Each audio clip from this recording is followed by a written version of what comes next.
Hello again, and welcome back to another one. And Grip dropped a video for Mama Told Me out now. Check it out after this video if you haven't. And moving on today, we have a couple of topics to cover, including a, in quotes, random post from Royce Sparks that sparked discussions about bad meets evil. And there's more to this than meets the eye, which I'll get to in a bit. Latest reports also reveal that the rumored head-to-head battle between Kanye and Drake that would have reenacted the epic between Kanye and 50 Cent from the 2000s would have turned out disastrous for Kanye if it went ahead, as new reports show, and we'll be exploring some reactions to this, and ended with one question that's become a meme at this point: would you rather $500,000 or dinner with JayZ? This one took an interesting turn as Jay's streaming platform account on Twitter chose to chime in on the debate.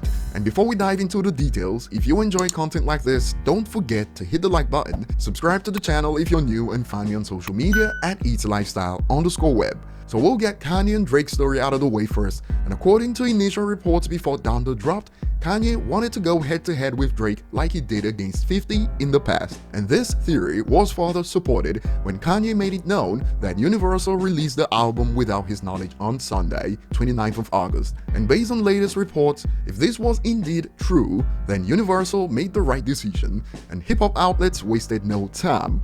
Drake's CLB outstreamed Donda's entire first week in just 3 days, and the outlets are reaping the rewards from interactions a story like this brings, as huge debates are still on right now, as many Kanye fans believe this: McDonald's sells the most burgers must mean they have the best burgers. But the conversation has certainly changed since CLB released, and some have called out this change. Funny, cause Ye fans were boasting about numbers before now, and there's proof to back this swift change in narrative. For instance, when it was reported Kanye West Donda earned almost 100 million first-day streams on the global Spotify chart, the second biggest album debut of all time, no one called it McDonald's that day, and Taylor Swift got clowned for the most part by fans. Outdid Folklore with less than 24 hours of tracking, laughing my bum off. But now that Donda's been outperformed by CLB, the discussion has conveniently shifted to quality over numbers. And I'll play devil's advocate here. Commercially and critically, CLB has now outperformed Donda, and before Donda reviews came in, I remember Ye fans on social media often touted his great critical reception in debates. So if we keep it consistent with history, calling CLB McDonald's music doesn't hold up, since Donda's performed worse on both accounts, commercially and critically. I'm just having fun pointing out the double standards, that's all, and the fact that, in quotes, Universal Music saved the day by choosing to avoid the head-to-head that Kanye reportedly wanted. Moving on to the next point, Royce the 5'9" caused a bit of scare a few hours ago when he shared this picture on IG of Bad Meets Evil scary movies with the caption, 20 years ago, eyes emoji, shout out to Reef.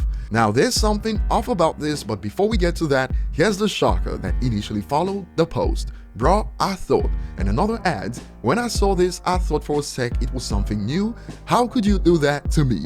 Oh, there was more. Almost had a heart attack, Royce. Thought you're releasing a new one. Don't do me like that. And now some are hoping, I hope this is a hint for a new Bad Meets Evil album. But Royce is deliberately doing fans like that, as the post says 20 years ago, which is random since this is actually not the 20th anniversary of that song, and if I recall, the song actually dropped either 98 or 99 on the 1st of October. So essentially, this post has nothing to do with the anniversary of that song. It's over 20 years old, and it didn't release on the 9th of September as far as I know. So perhaps this user is onto something. I hope this is a hint for a new Bad Meets Evil album. Funny enough, the initial rumored release date according to insiders for Eminem's upcoming album was 1st October, and I'm not the only one that noticed the random nature of this post. On Reddit, a user states, wait, this wasn't 20 years ago, it was 22 years ago, and the date is also wrong, and some have chalked this up to trolling. He's a troll, laughing emoji, but what do you guys think? Moving on, the old debate that's become a meme gained some steam again recently. Worldstar asked, would you take $500,000 or a dinner with JayZ? And the debate is on, as many are still split, dinner with JayZ. And on this question, another expands, I would actually pay $500,000 out of pocket to have dinner with JayZ. Guess I'm just a hustler and built different. And here's advice for those who are thinking of the $500,000 dinner, because $500K can turn into millions. Be a connection and watch how I become a millionaire from just knowledge. Don't let the $500K keep APR from a true blessing, but not everyone is on board. If you can't turn 500k into a million, there's nothing Hove can do for you, laughing my bum off. This got to the point that even Jay's streaming service account on Twitter stepped in with, "Take the 500,000. And here's a depiction of Jay tweeting from Tidal's account. This should be an interesting discussion in the comment section. What are your thoughts on these topics? Comment below, thanks for watching, and see you on the next one.